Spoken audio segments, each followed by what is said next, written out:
puts you in an uncomfortable position that gives you success later on. Absolutely. Did you guys see LeBron's squat, by the way, a couple weeks back? Who? I believe you shared that with me. No.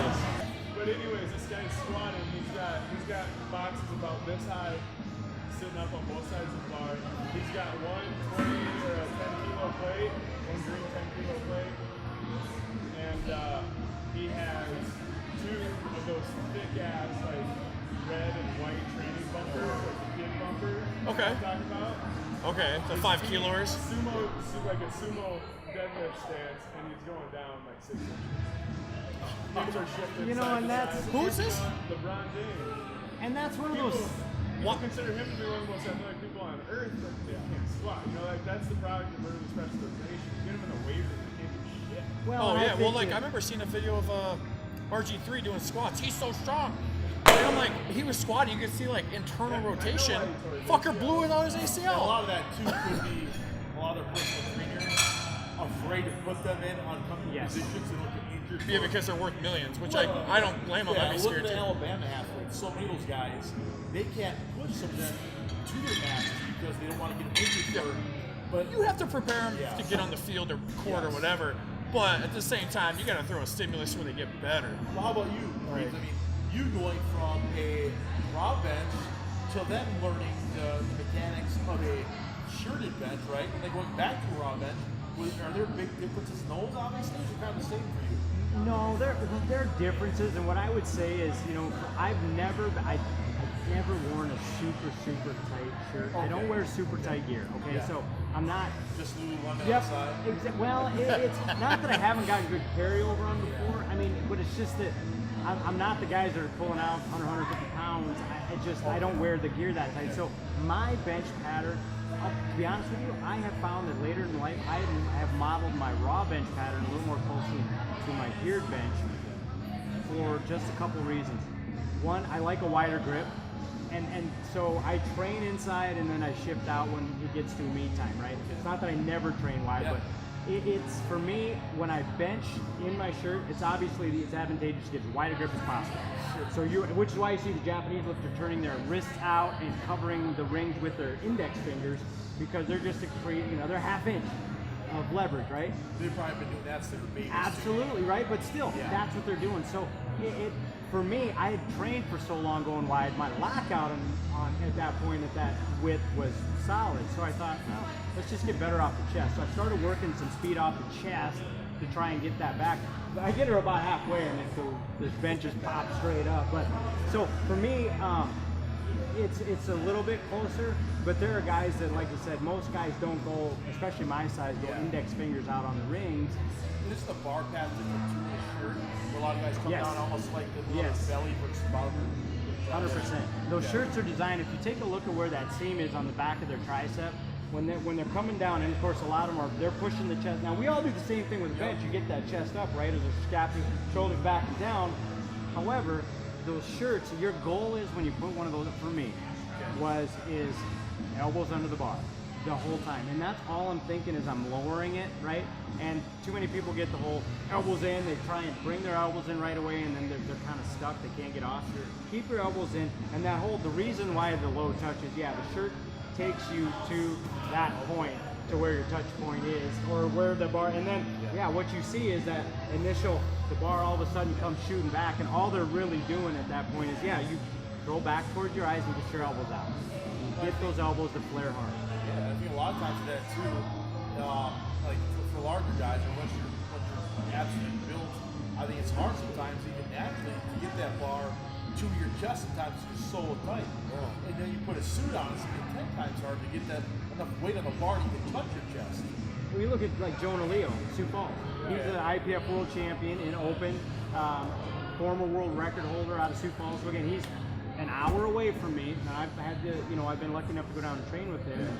But same thing, big dude in a single ply shirt, and it's the same thing. It's just a different ball, and at that level, it's a different ball game too. I'm not in the world, in the running for the world champion in bench press, right? So I don't quite know what that's like, but it's still it's a different experience training that. And again, it's single ply. So I'm still going through the days where I used to see shirts and suits blowing out. So I do get nervous when a guy's got 900 pounds on the bar and he's benching, Oh, fuck. you know, in a single ply shirt. It just, but, you know, nothing's happened at this point. So another question in that regard, I've heard lifters say in their training, going into like a deadlift, let's say, if they're going to pull conventionally, they may train for a period of time up to the meet, sumo, just to where, have you done it yourself or seen it much? Or? I don't believe that training sumo has good carryover in conventional, but I do believe conventional training will carry over to sumo. It would, okay. Yeah.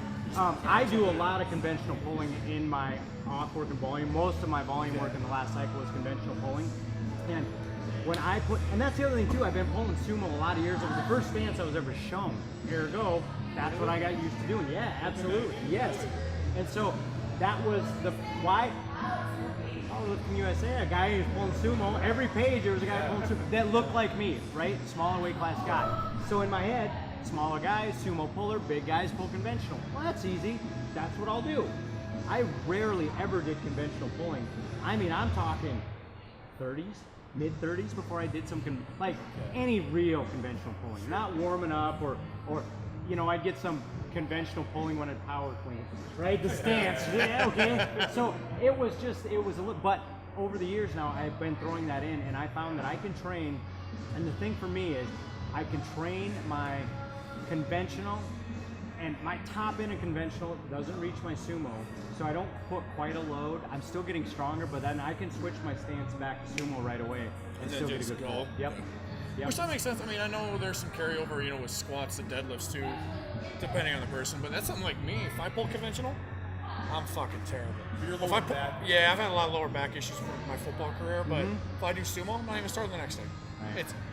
It's Well, your back's in a position where, like I said, that's the beauty of sumo is the fact that, hey, we can get our back in that position where we're not over and loading lower body, and, you know, so the one thing that, and that's why I think it is important switching back and forth is, you know, you're never going to develop that back strength the same way unless you pull conventional. For sure. Conversely, that's why I switch over to, because I'm a fairly wide stance squatter even when I'm raw, and if I pull too much sumo on top of squatting, my hips hurt. yeah. Well, yeah, they're so similar. So that's generally why I pull conventional during my training cycles, and it's worked for me.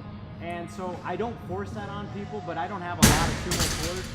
I start them out pulling conventional, and then honestly, the high school kids, I've had a handful, but they're more that Eddie Cohn, that modified sumo where it's a tight sumo, you know.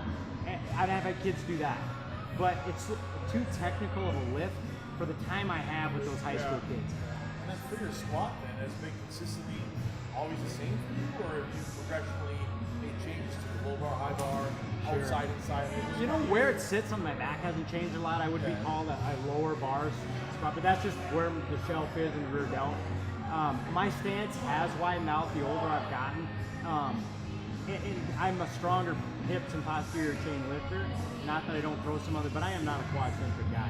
I can hop on a decent box, but my quads are not big. They're never going to be. I've got lifters that train, Han Ming Zhang, kid from China that that's the other thing. I got a kid from China that's down at USD working that trains with us.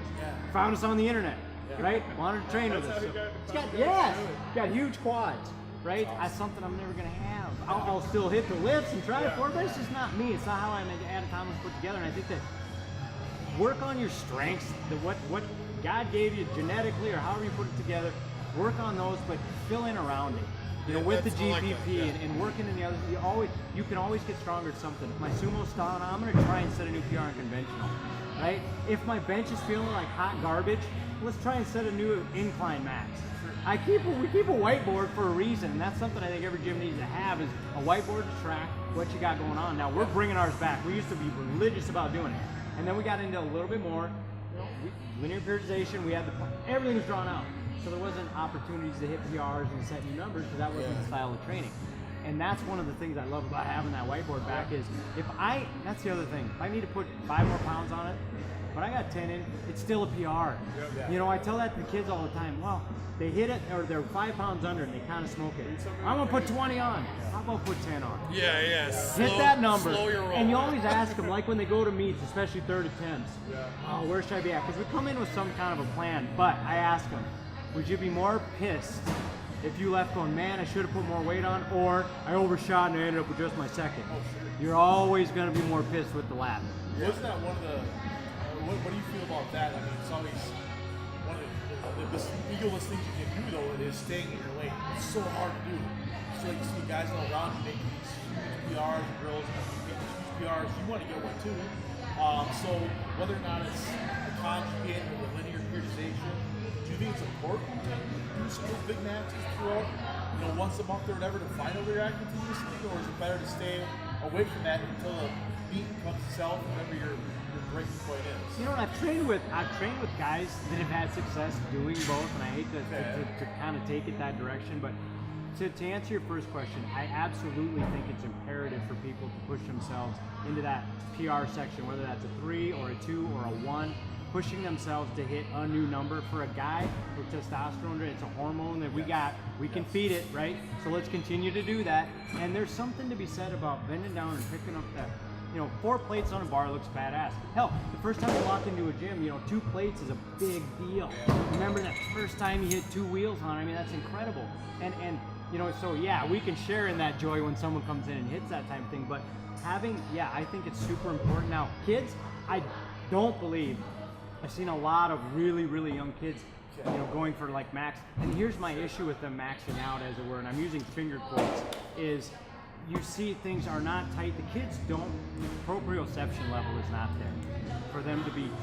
Now, that isn't to say you can't train weights with kids, but maxing them out at the age of 8, 9, and 10, I think is just patently absurd. It just, for me, it is. They don't have that skill component. Exactly. The skeletal muscles. Yeah. I mean, it's like, just not there. Yeah, get them the motor pattern. My daughter, even from the time 4 on, my boy kettlebell swings, doing goblet squats. Goblet squat? Know Yeah. how to do the patterns. Hold the wall. Yeah. I had an email the other day for a guy who wants to do Olympic weightlifting with like his 8-year-old. I'm like, buddy, well, we'll get there in like 3 Have them years, play tag 4 years. for a while. Yeah, go ride your bike. They have them carry stuff around the yard. I mean, Yeah. it's just that kind of thing is gonna get. And as kids, you kind of, that ties into what you were talking about early with that specialization early and parents wanting to get. It's amazing to me, and I'm at the age now where there are parents that have kids that are around my age in high school, and I remember them as athletes. And you'd think by the way they're yelling at the kids on the field and the coaches that they really had that stuff down. Yeah. And it's like, oh, they know what they're do you talking not about? remember who I mean, but pushing their kids into these areas that just, and that's something I've probably been a little overly sensitive on, is I haven't pushed any of my kids in anything, just because if they want to try it, I support them, and I would like them to make sure that they try something. Find something you're good at. I don't care if it's or you're passionate about. If it's playing the flute, play a damn good flute. It doesn't matter, but find something that you're passionate about. That what we do, we go to the gym for a couple hours, 4 or 5, whatever times a week. But same thing with you're playing a saxophone or the piano. You can absorb, immerse yourself in it, but commit to something. That's not school. That's not a job. I've done both for years, and the most rewarding things in my life have been powerlifting and the family. Yeah. So. Yeah, I do think that, like I said, I think that everyone once a month I think is probably too much. You could do that for a while, but then you start to run into hitting the wall, shoulder, injuries happen when you do it, and that's the other reason. Do you see any success? Because I know I've seen a lot of success with athletes when they've been in it long enough, is like throwing like variations out and having a max at that, just to get that stimulus, give them some confidence. You're talking about like a pause or eccentric? Yeah, exactly. Like a few second pause on a back squat, or maybe a floor press, or maybe we never do. Exactly. Do power cleans off blocks, like some kind of different variation where they can't hit maximal weights, and we sub-maximal. Is that something we do a lot of that? We like every other week we do that. He's loading the question for me. No. But have you tried that? I mean, it's great stuff. Okay, is it for you? Yeah, but weightlifting's different than powerlifting. Yeah, no, so, I agree with that, and I do. That kind of thing, again, it's just fine. And setting new, like I said, rep maxes and establishing the motor patterns is what you're doing, and you have to increase the load at some point. Yeah. But the other thing, working with kids, you gotta give them that carrot once in a while. There's gotta be that ability to PR. There's gotta be, because otherwise there are plenty of other distractions that they can go doing besides working out. Because it's not easy and it's not for everyone. I mean, there's a huge percentage of our population that's sitting on the couch right now. you know, and people my age are suffering from that. And so getting them active, teaching them there are new ways to push yourself by throwing a new rep max on it today, or putting this, that's doing is stimulating that brain to continue to come up with new ways. And that's kind of what it all boils down to, is figuring out new ways to stimulate yourself, whether it's with bands or chains or partial movements or pulling deadlifts with 25s, you know, just so you're that deep. I mean, it doesn't matter. It's just figuring out a way to get yourself to get there. So for you now, with your training, it sounds like you have a group of kids in training. Is it all high school students? Is it all ages? Yeah, that's fun. I got a broad band of kids. I work with the high school kids, and I generally, like Nick said, I will try and meet with them over at the high school. Okay. And I've had, you know, recently in the last few years, there's been some issues where some of the coaches don't like me over there because I'm not a faculty member. Yep. And so I pulled away from being there as much, but I also have noticed there's been some of the kids have missed it, and I missed them. Yeah. So, and again, it isn't that, you know, any coach has got anything out against me. It's just that that's their natural world. And at the time, there's some adults in there lifting with me, and they kind of, you know, they bristled, right? And I get that. So, and now, I mean, I work with my adults at a gym in Mitchell True Fitness. They've really embraced us. They say, hey, get in here. We want to be a powerlifting gym. Basically, they come right out and said that. Yeah. Yep. And so they've been really supportive. I walked in the first day and I'm like, you know, this rack, this bench. Less than a week later, we had a rogue rack. We had a couple of benches. We had all new weights. And Still running that place? what's that? Is Moody's still Yep. running that place? And he's basically said, send me a list. He's awesome. And Nice. so it was really, you know, and yeah, we got it. And then we picked up, like I said, we picked up some more lifters that were training at the city are now training over there with us. So I got a guy that's in his mid 40s that's powerlifting.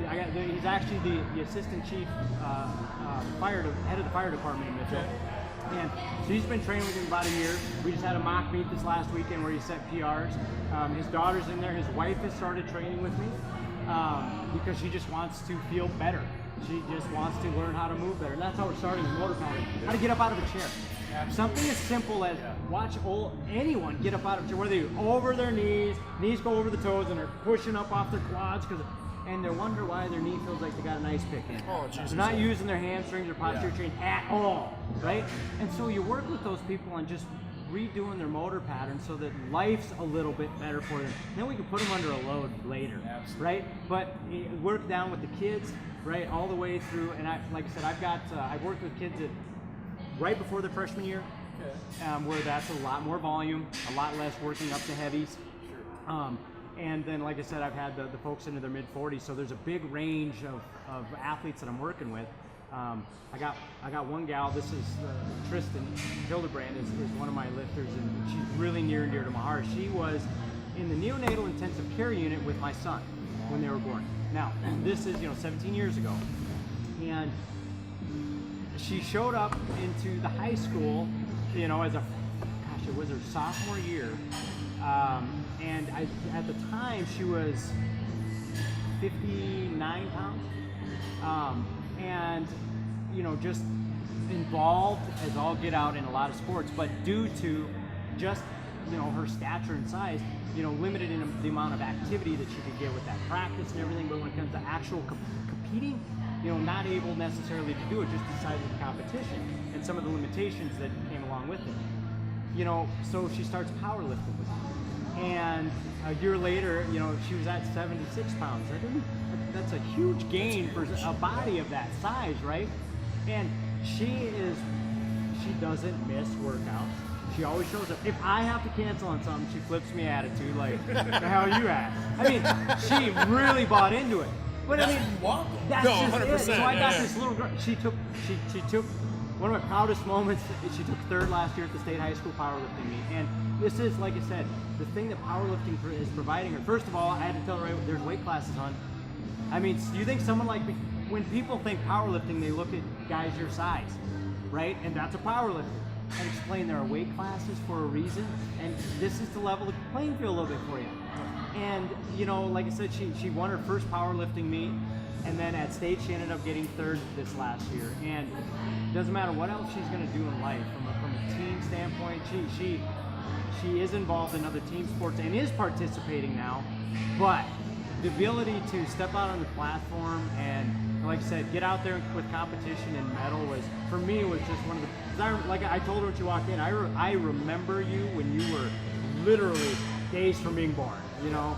And here she is in the weight room, and she's had plenty of, like I said, some challenges, but it doesn't faze her. You know, she just kicks ass with it, and like I said, I found a little, just the iron bug bit her too, and it's been incredible to watch. And that kind of thing, she pulled 150 last weekend on her deadlift, and she had been wanting that number for a while, and you know, I lost my voice yelling, you know, type of a thing. So yeah, I mean, it's just been that, like I said, that kind of thing and reward for me has been the biggest thing about powerlifting that I have found. And you know, you're never quite sure what you should have been doing in life, coaching or whatever it is. That's an element of coaching that I can augment my, you know, I'm in finance, that's what I do for a living. I'm the CEO of a credit union in town, but my passion is powerlifting. Connections. Sorry. I'm gonna come to you when I need some money. No, I never hear that at all, right? So here's a funny story. So I started a business when I was in Mitchell, South Dakota. I couldn't get a loan for me, but I wanted $3,000 for my fucking trailer. And I couldn't get it, but Wells Fargo wouldn't give me a loan. It's dead, and I have money, and no assets, nothing. And I walked into his bank, and he walks me into the office of the banker, and he's like, "You just got a loan." And then it was done. That's the way it fucking should be, man. No, seriously, FDIC. This is off seven. Yeah. So it sounds like obviously you can't get as much joy in your lifters getting their marks, this persistence, get where they want to get to. It sounds like you take a lot of joy in it. Yeah. Well, you should. I actually Which need is some. amazing. You said it perfectly. So if people want to reach out to you, is there a way you have like email or if they see this, where they can reach out to you right now? Oh, absolutely. And as far as email is concerned, I believe I have that on my Instagram. Which You do? is, What's your Instagram name? It's Apriebe, APRIED 163. Apriebe 163. Yep. And which changes, it fluctuates depending on my body weight. It was, you know, and I was at 45, and now it's up to 63 again. But and then mitchellplclub@gmail.com is the email address. So yeah, and I get it's kind of amazing to me how many emails and stuff I do get. People just kind of asking questions and hey, saw your account on Instagram and had a question, and I answer as much and as to the best of my ability. Now I'll tell them right out of the gate if it's something I'm not educated on, or hey, you know what, I don't really know, but this has always worked for me, and you know, and that's kind of how I treat that. But I try and make sure that anyone who approaches me about anything, if I can give you any advice whatsoever that'll help, I try and do that, because like I said, I had some awesome people that helped me out in the beginning, and that's my job. We all know what that's like, just to get a little bit stronger. And if I can tweak something for you that magically 5 pounds gets put on the bar, that's the kind of joy, right? Yeah, that's a win. Exactly. So yeah, that has become, as I'm getting a little older, and like I said, I kind of hit a point now where I'm like, well, now what do I do? I hit my 2 goals of making a world team, getting an IPF medal. Now what? Well, yeah, I want to place top 3, or I want to medal in all 4, but. If I never lifted again tomorrow, I would be very happy with what I've personally accomplished. That's something Coach Bob says all the time. He's like, the sport gave so much to me for weightlifting. Now I want to give back. Fucker won't even let me pay him. Can't argue with that. Right? I just give him drinks. Big up with a couple of tops on. Yeah. That's it. And you know, I do, like I said, I do. I have Abe's. We got Nick and Abe and I, and that's the other thing about, you know, the social media element. And again, someone in my generation didn't grow up with it. Yeah. Okay. So having the ability when Nick moves to other end of the state to coordinate and do a lifting clinic, and when he moves here to coordinate with someone, I can follow his progress. I can see what's going on. We can shoot questions back and forth, or just how the hell you been. And that to me has been freaking awesome. It's been huge for me too. It's amazing. It's a great way to stay in touch. I just, you know, and that, there's some pitfalls in that, and that's getting sucked into the never seeing the fails, and I've got the best programming. I think that one of the things that I'll see, and this isn't just lip service, it's the absolute God's honest truth, following what goes on around here. Your athletes are doing things the right way, and you see so many other ones, they're just hot garbage, and it's like they're putting their, you know, I'm a personal trainer, and they're actually, you see it, they're endangering their lifters with the nonsense that they're putting them through, and we make fun of in that quarter squat game, but there's some stuff on there that just loading up the weight and see people turtling over and squatting down a few inches, and that type of shaking that they hit because their back is rounding. What blows my mind sometimes in those videos is they're in an athletic weight room with the coach right behind right? them, spotting them. Which goes back to our original point. The coaches even today. Talk with that guy. Yeah. We could have a whole podcast about this because I would love to bitch about it. I'm not gonna lie, but there really has to be some kind of, I don't know, man. It's too big of an industry now. I wish there was some kind of governing body on it.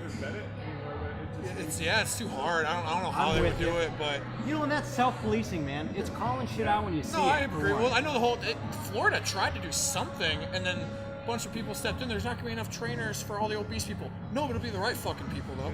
It'll be the right coaches. Get rid of all these idiots. That's a good point. That is a good point. The one thing I did want to mention too is I'm sitting here thinking about some of all this.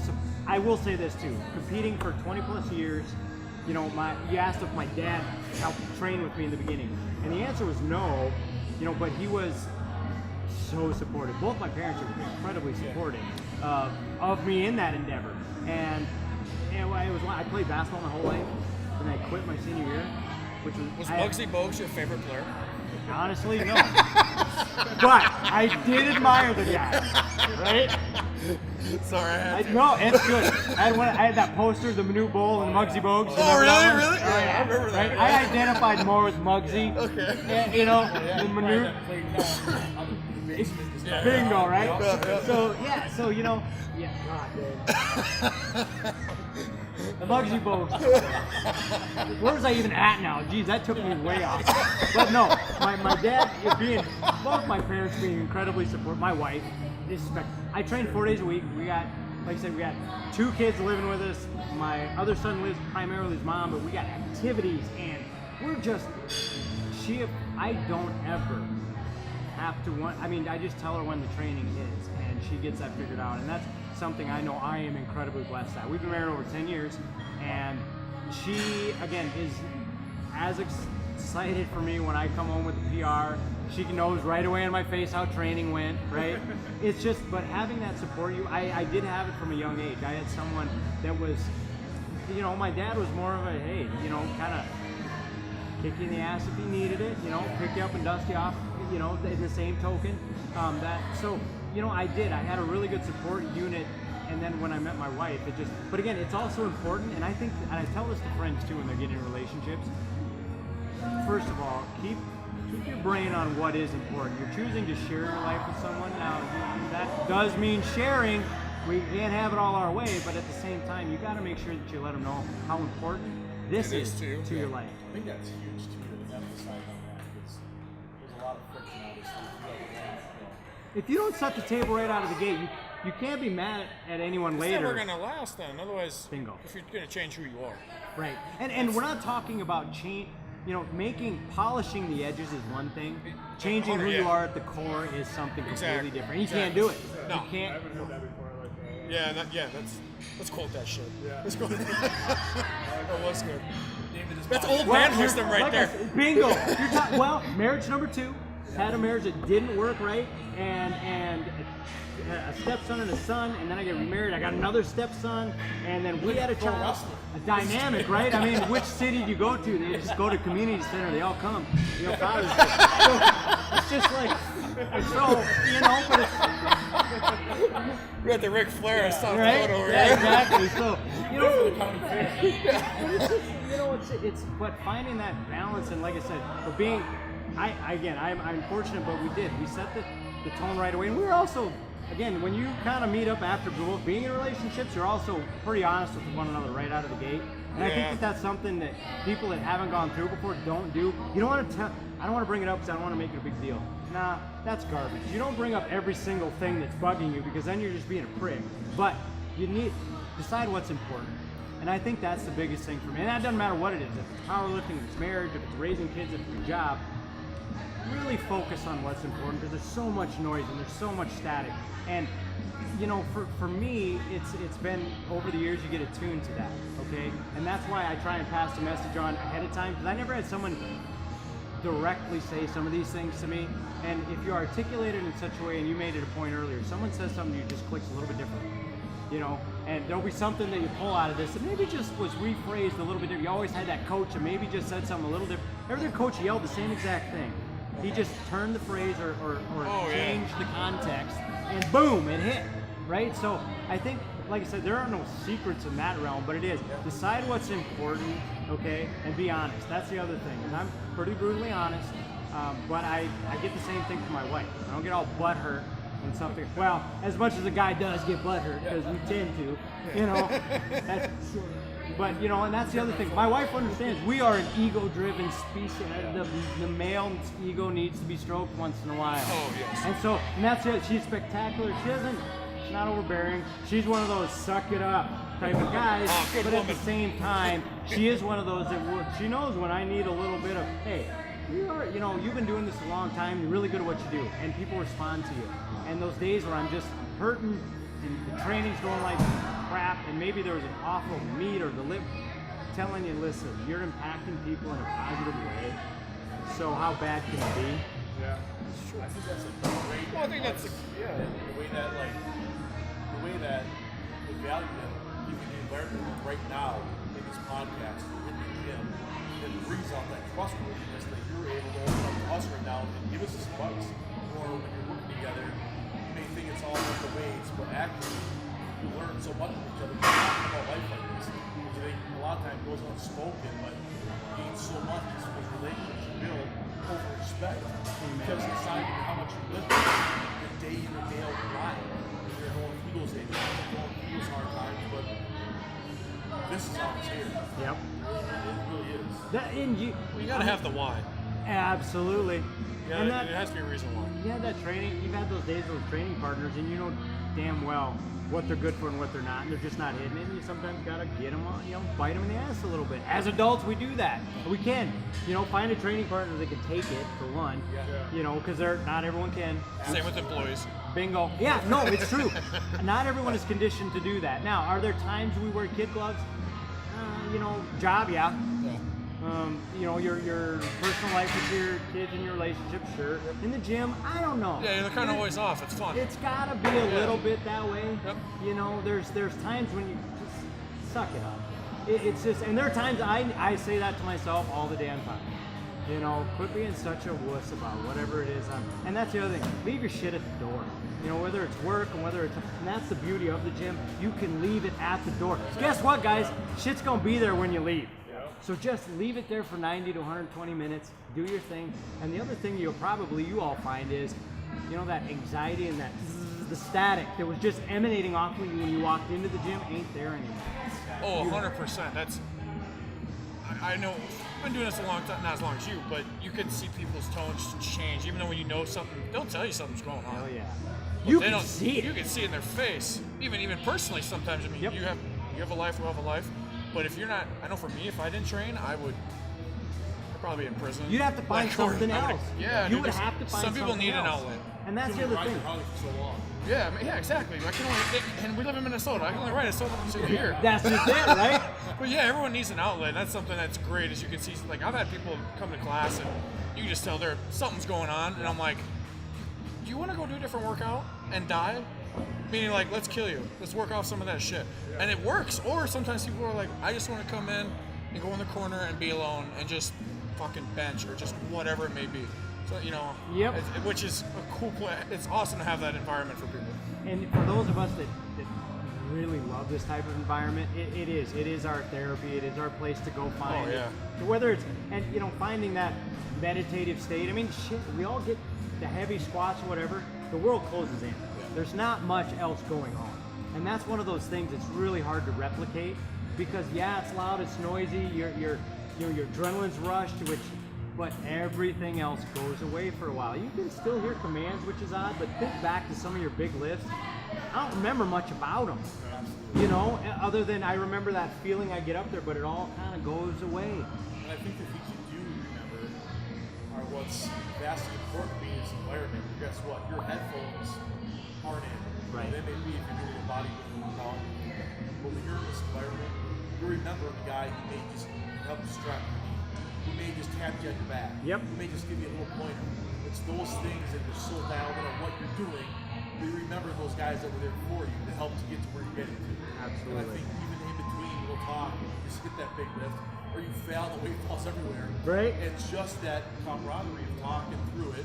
Maybe about something else, or you concentrate on someone else's lift, or this or that. But taking the headphones out, leaving your ego at the door, continuing learning goes so far. Amen. 100%. Look at That a Mad Dog ending in dead the spot. Right? Yeah, Wasn't mic that drop. just smooth? Sexual chocolate. Taking it back to where I'll hit Soul glow. Grossly underrated. Tony's just like, oh yeah, are we done? Is that it? I mean, Unless you want to edit and end it something else, you're Edit, on end it. when I end it. yeah, no. And After that brilliant speech, it was. That was awesome. I mean, like literally, I'm gonna walk away from here, and I feel like I'm pulling something out, Yeah, gems, yeah. if you will. Yeah. No, but thanks, guys. This has been fun. Oh, I've hell yeah. enjoyed it, and you know, like I said, my brother-in-law came in. He's who I'm going to visit with next. He had said made a comment about, you know, how long is this gonna take? I don't know. Long as No it idea. takes, It depends on how long it takes, Well, it man. took us an hour and a half to set the table. Right, So no. I'm sure you're happy about But that. he goes, well, with you talking powerlifting could last all night. And that's the thing about it. We literally could shut this shit down Yeah. and just start going off. Oh, if we had food and like whiskey, I'd be Let me- content. let me do Keep this. going. Take two. Let me do this. I do want to ask this question. Yeah. If you had to nail down, this is for everyone around the table here. If you had to, what is at this point your most memorable moment on a platform? Competed in Oli or powerlifting? What's your moment? You have one. Whether it's a gym, how about that? Doesn't I matter. got two for you.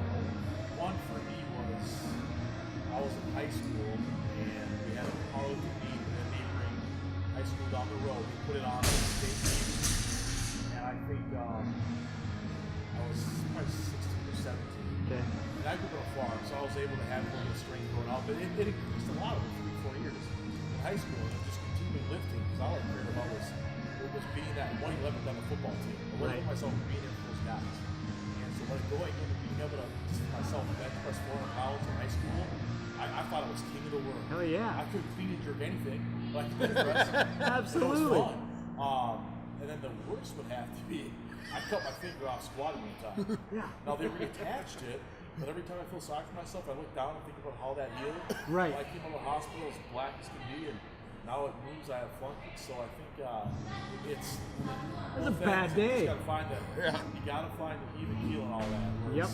Now he's gonna have the most success for the king of the world, and it's not always gonna be horrible, but there's nothing wrong with the battle of trying to get better every day. Right. What's yours? Actually, mine might probably be recently, a few times, but recently, it was like a Saturday. I was pretty banged up, and I was just gonna do some light jerks. And I ended up making like a 20 kilo PR. 20 like 100, kilos? Yeah, like at 178. I was only like 3 or 4 pounds shy of hitting that 400 mark. Hey. And I had it above my head, locked out, just didn't make it. But it was just a fun day. So we had him here, Fen, and then he's been my coach for years, Bob. It was just one of those things. Anytime me and Bob are on, we're on. Like when he's coaching me. I don't know. Yeah, it was very recently. Actually. So that was, and then before that, I don't know, I just think of like all the times I've thrown out my back, I guess. The many 30. Sure. So yeah. Oh. But then I guess for me, anytime a sports memory comes up, I probably think of college football most. But Yeah. So That's tough for me. How about I have- 2 weeks ago? Yeah, 2 weeks ago, that's what I was going to say. That's probably it. When I totaled the elite after I pulled out 650 and knew I locked up the elite. But Yep. my goals are so much higher than where I'm at right now. I don't get, and that's for a reason. I don't get jazzed up about this shit. When I walk up to a bar that's 600 pounds I haven't touched before, I'm not that afraid of it because I know that I need to hit this to get to 800. Like, I need to hit 700 to get to 800. So I don't get too jazzed up about anything so far in my career, but locking up elite was pretty cool. And I would tell you, I'd caution you, don't governor that. Be proud of hitting 650. Be happy as hell you hit 700 because so many people haven't. And it's okay to feel, like I said, I've seen you amped up before, and you're a better lifter when you get that. Yeah. So no, it's what I want. Don't throttle your joy if you have any. Just let it out. Yeah. No, but that's one of the things, and I've noticed most lifters when they cut loose just a little bit. That's when you see some magic happen. Yeah. When you have fun doing anything. Sorry, go ahead. But one last question for you. A lot of the talk lately I've seen is the concealed type of good example is I give myself permission to deadlift 800 pounds. You tell yourself that 10 times. Is there anything that you've taken in your career that you got to mentally do to allow yourself, kind of like Nick was saying, those goals are so much bigger, to understand that there's way more to get? You know, this is a huge thing for you now. Is there anything you mentally or? Yeah, you know, and Nick can attest this again. I get in a highly aroused state a lot of times when I'm lifting, depending on what the lift is, and singlets are, you gotta watch out. And you know, one thing I guess that I've learned is I can close everything down and quiet it down and focus, and that's something that you could still be amped yet focused. I've seen a lot of lifters that lose it. See the guys down before they're pulling, and they scream before they start, and they're down at the bar, they're screaming, and they're yelling, and then They're getting rid of all that right, energy, and that's man. just it. You're like, dude, that's so you're Wasting giving it it. away. You're just giving it away, you know. But that being able to just boom, close, and I will say that I do think that kind of bailed my ass out at Worlds too, being able to not let that, because I did though. I had to get myself recentered and think about things and get dialed in. So I would say that for me, it's been focus. I don't. That a lot of that stuff for me to Nick's point, feeling like you can do it, and I run into kids where they'll, that's heavy.